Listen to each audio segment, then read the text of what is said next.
Alright. Breaking the first, or the, no, breaking the fourth wall. Who knows what the first wall is? Breaking the fourth wall. That last clip was about 2 days ago, and I am back at this again after I've edited a bunch of what you've seen already. However, I did make it all the way through.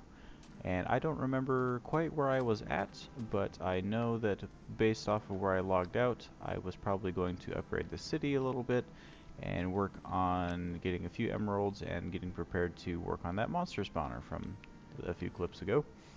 And I was going to point out another thing that you all were probably going to get mad at me for, which was the lag. Because, you know, I gotta point out the elephant in the room, the constant lag like that. No, it is another data pack. I know that Datapacks really kind of hurt the idea of like, oh, this is hardcore, you know, this is supposed to be as hard as you can. Why are you adding all these other things to make it easier on yourself? Personally, I like to experiment with things that sound like they would be a good idea in future Minecraft.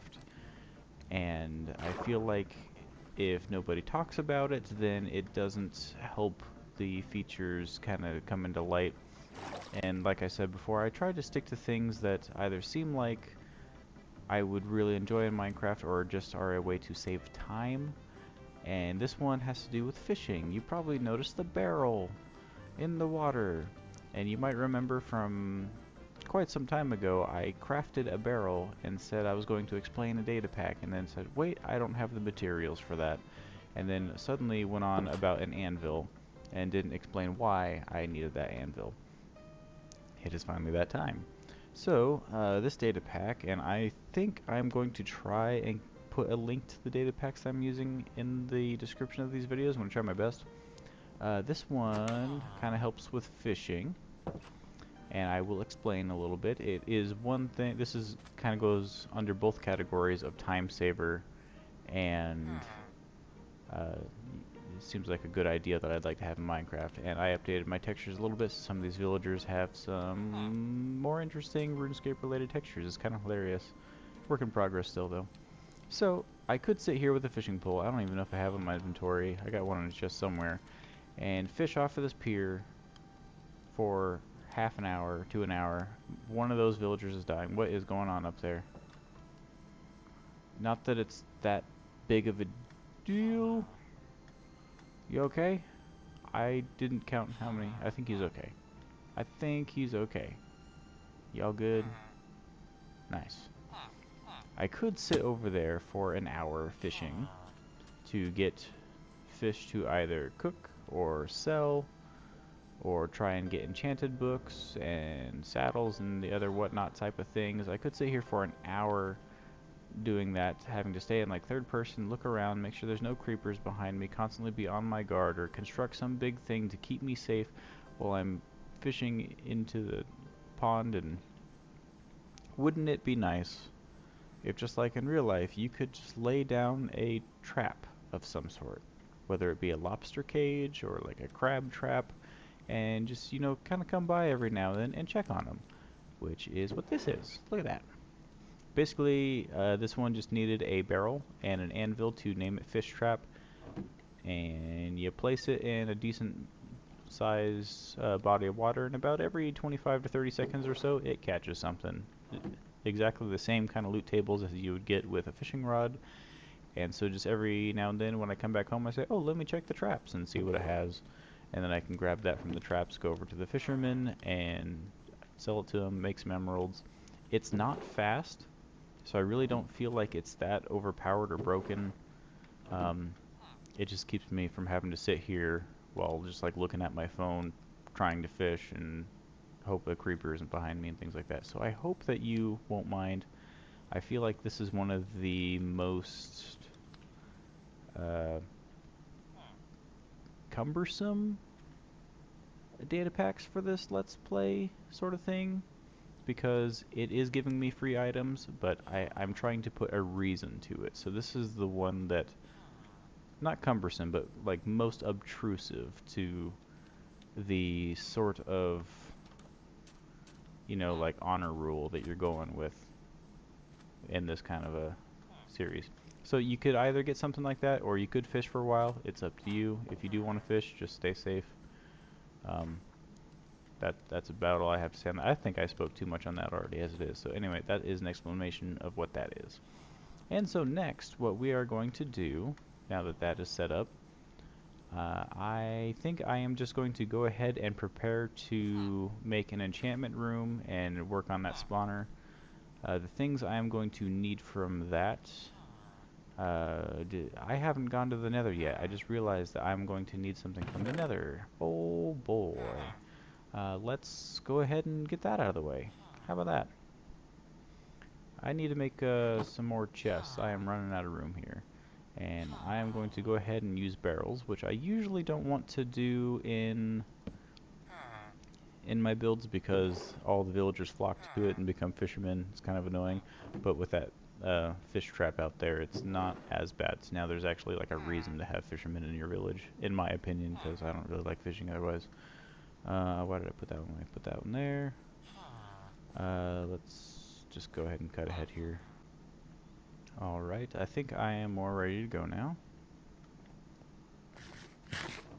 When it comes to going to the Nether, and I think I'm actually going to be smart about this, most importantly, other than the obsidian and flint and steel, if you're a dummy like me and forgot to get that, we'll work on that in a minute.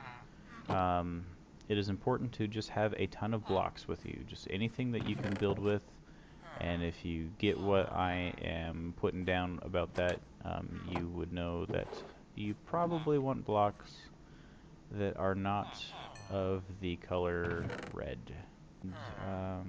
I think these are all the blocks that I have right now, because I need to actually finish that strip mine from earlier. If I do have a stone cutter, what am I doing? Most importantly, just bring the blocks with you, but if you actually remember to do this step, go in here. I could probably do more than that. Let's do half a stack and just turn them into stairs. That's what we'll do. And let's find a place to construct this portal and maybe a piece of gravel. I always think like, oh look, there's gravel. I can get my flint now. And then I think, nah, I'll do that later. And then later comes around and say, I don't know where no gravel is. But while we do figure that out, let's put the shovel in our hotbar and probably just jump. Hey, look, gravel. Awesome. There it is. I'll take that. Oh yeah. Also briefly, while I am making the flint and steel here, I wanted to mention that you might be wondering what I'm going to do in this tutorial about the finding a stronghold. I think I was mixing up this whole time between the words stronghold and fortress, but you may be wondering how I'm going to handle that, because with this being a sort of a tutorial let's play series, you would think, oh, he's just gonna jump right into that right there, but how do I find it on my world if I don't have a stronghold right there at my base? What do I do? Don't worry, I am going to record how to find one of those. I'm pretty sure everybody knows, but I want you to see the process in hardcore, especially like working your way through one of those and whatnot. What I'm going to do is I actually have two hardcore worlds going right now. There's like my personal one that I've been working on, and this one, and I'm really happy with the other world, my personal hardcore world. It looks really nice, and I've gotten pretty far on it, and I'm excited about it. And I had been wishing this whole time, like, oh, I wish there was a way that I could show that off, because honestly, I kind of like the terrain and stuff of that other world better than this one. But hey, here's my chance. What I'm going to do is, when it comes to finding that stronghold, I'm going to pop into that world instead real quick, find it, get to the portal, and then pop back into this world for the rest, so that way you still get that full experience. Do I want another portal stuck to the back of my house? I'm thinking about it. I'm gonna put it right here. Is the path end? There we go. I worry way too much about if these things look good or not. Oh yeah. Oh yeah. Yeah. Ha ha ha. Even though I changed the texture of those, I always hate those flowers. Stop it. Alright, so quickly, before we go in there, you want to check that you're not lagging like this. And then you want to just go through a quick checklist. You have your portal. It's relatively safe. You might want to light it up out here, but I don't really care. So first, check if you have food. Check. Check if you have flint and steel, obviously, because I just lit the portal, so check. Then you want to make sure you have lots of blocks. I probably could go with more than this, but this is just what I got right now, so check, I guess. An okay amount of armor, good weapon, probably 1 or 2 pickaxes, and definitely a shield. Make sure you have all those things. And then you are free to pop in the Nether. I'm going to hold my shield as I go through, because you never know what's on the other side when you first go through.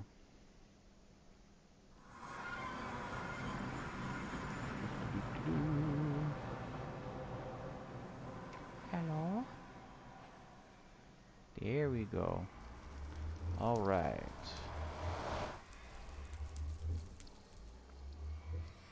That makes me sad. I used to always be that guy that would pop into the Nether and a fortress would just be right there. Or sometimes my portal would actually just pop in inside a fortress. And it's like, hey, that works out fantastic for me. But then ever since I actually started playing to try and, you know, do like hardcore and things like that, suddenly the Nether hasn't been that nice to me. And so what we are going to do, assuming you are like me and didn't pop in somewhere where a fortress is very obvious, because that's almost all that you need to be here for, is the Nether Fortress and Soul Sand, which you can find in a Nether Fortress. Am I lucky over here? Is that one? I think that might be one. So before you go anywhere, relatively close to your portal, about something like this, and probably out in the open. So if there's like a roof close to you, try and step out into the open if you can. Find somewhere that is easy to see from far away. So like say if I was down there, I could see up here pretty easily, but I might not see this portal, so go ahead and use one of your blocks that is not the color red, and just construct some big ugly monument thing.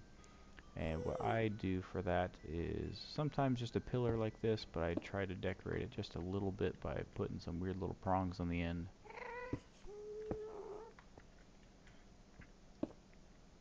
Remember that you have to jump down, so don't make it more than like 22 blocks tall or something like that. I guess if you have armor you can do more than that, but bam. Throw torches on it if you haven't, but I don't bring any. Alright, so then the goal here is to find a Nether fortress, so you gotta trek on.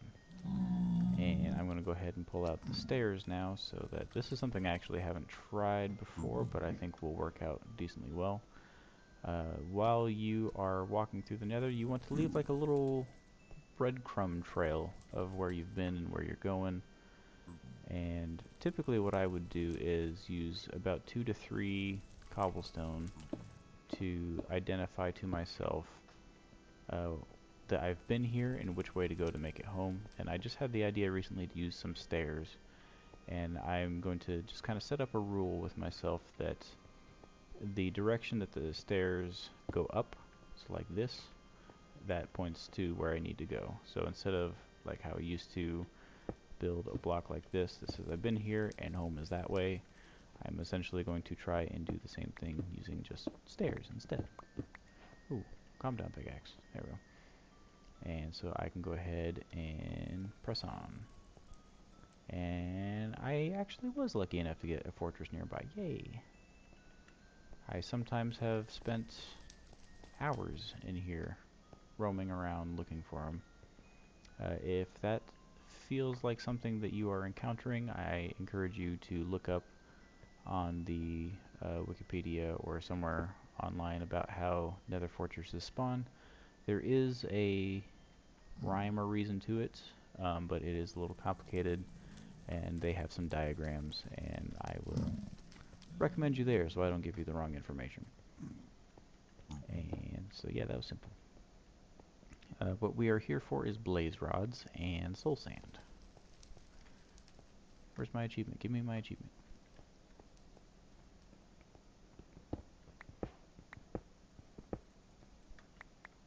There we go. And since this is where I entered, I will go ahead and also put down that to tell me that I entered in through here. I think that's actually in the way though, so I can't get out. And I also put one on the roof because as I am exploring in here and find chests, I put a block over the chests that I have already looted so I don't get confused and turned around too much. Grab all of this. And grab just a few of these. And for anyone that's been in here before, you know that wither skeletons lurk around all the time, and so you just want to keep an ear out for those. Keep a shield at the ready. And that's about it. Obviously, in the combat testing that I am playing, it makes it a little bit easier for me to fight them with the shield. I did hear, however, this past week they released a new snapshot for that combat test, and it actually takes away a lot of the abilities that I like from this, so I am going to have to reluctantly get used to not being able to do this and hold a shield up and fight at the same time. Looking at the videos of that new snapshot on how it works, I can see how it makes sense, but it does make me sad. It brings a lot of like skill-based fighting back into the game, and whereas that can be fun for some, I liked the more relaxed gameplay where I can just kind of hold down the button and he just swings around like this for me, rather than me having to carefully time out my hits and whatnot. I'm not as into that.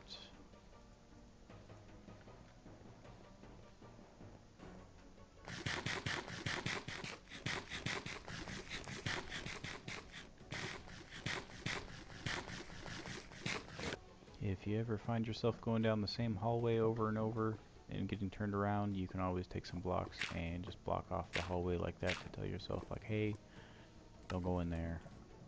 You've been there. Stop going in there. Oof.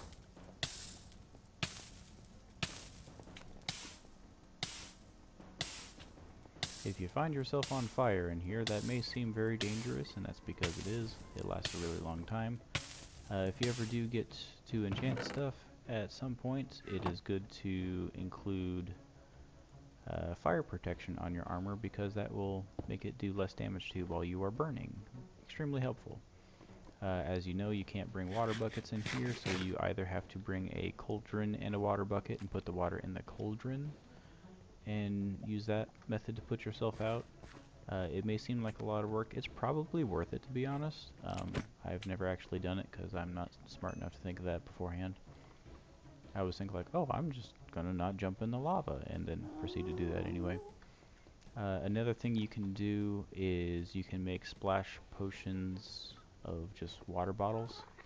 I think you just get a vial of water and mix it in a brewing stand with gunpowder, and I think that's all you have to do.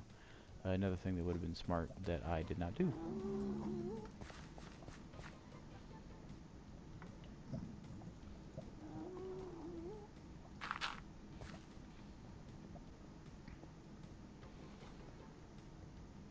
Oh, hello. He was very quiet.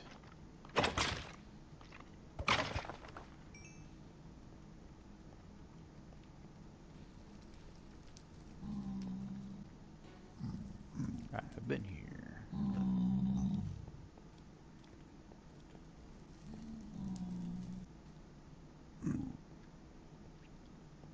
That looks like a blaze spawner up there, which is what we need. Obviously, blazes drop blaze rods, and that's what we needed to come in here for, as well as some soul sand, which we already grabbed. I'm going to go ahead and make sure that I have room to pick up some things. Oh, it's in the open. I didn't realize that. go ahead and sit here, whack at them, have an escape plan ready in case it gets too hot in here. Oh, that was not a good joke. If you brought a bow, you can take care of gas really easy. But if you're like me, you brought a bow and you forgot the arrows, so you're gonna have to just give up on that idea.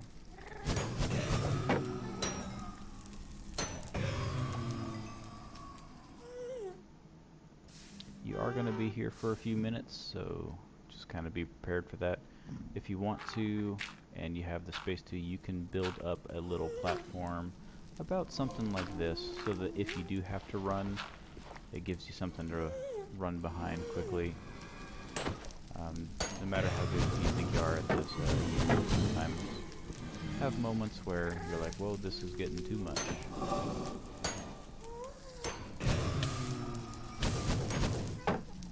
Especially when they start hopping the wall like that.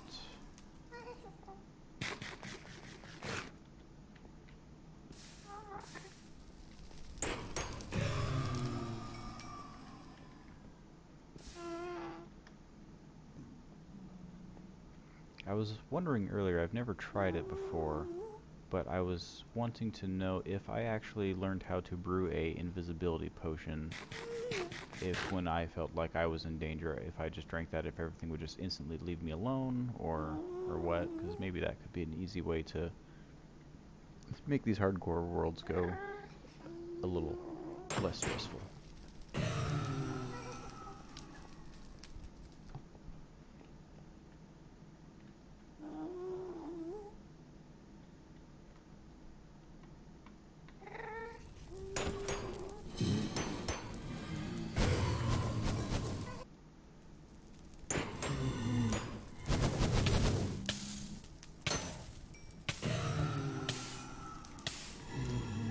Oh, I'm starting to hurt. I wasn't healing.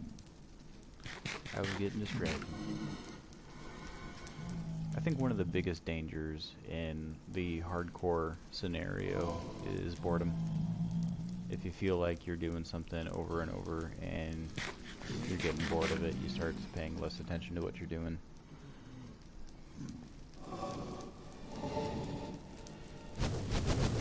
You'll just get too overconfident in something and think like, I got this, I can handle this. Like this, what I'm looking at me in front of me, there was like 5 at the same time, and I think, I'm good, I got this. It can very quickly turn to, wait, I don't think I got this. Which is again why you need to always keep the golden apple in your inventory, craft one if you don't have one. Very important.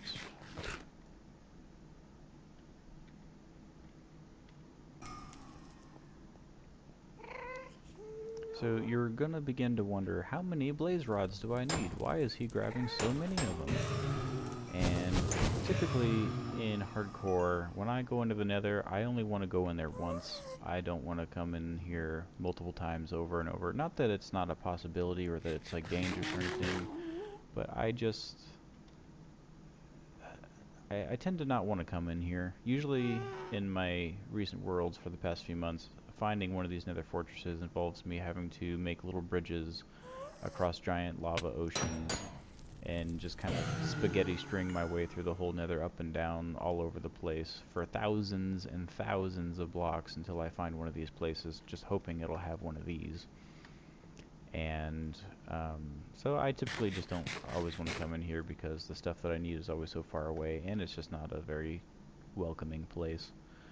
So I just kind of sit at these for a little while until I have about 14 blaze rods, which is what I have right now. But this time I wanted to grab 15 because I wanted to try out a method to make this a little more efficient, and it just required one more of those. I think typically a good number that you want to go for is about 10, but I've noticed that 14 is probably the best number, where I sometimes wind up with just enough, but never really have a whole lot too much. I don't know if that made any sense. But I have 15 now, which is the number that I was going for, so I am free to go back home. That was kind of scary. Very glad that in that new combat snapshot, crouching still brings up the shield because it is very heartwarming to know I can just bring up the shield like that.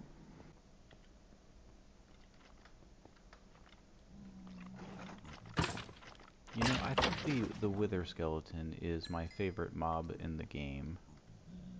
Um, I just like the fact that it is like a skeleton that is slightly taller than the usual ones. It's charred black from being here in the Nether. It uses a sword instead of a bow.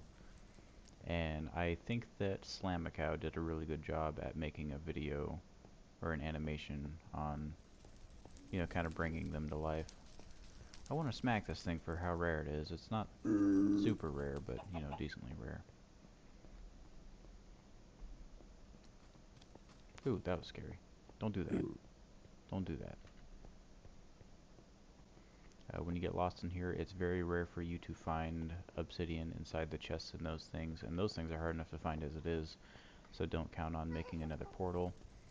The reason why we made a big little monument next to our portal is so that if I were having to walk around large distances looking for my portal again, I would have some sort of likelihood to spot it again just by looking around up at the ceiling and things like that.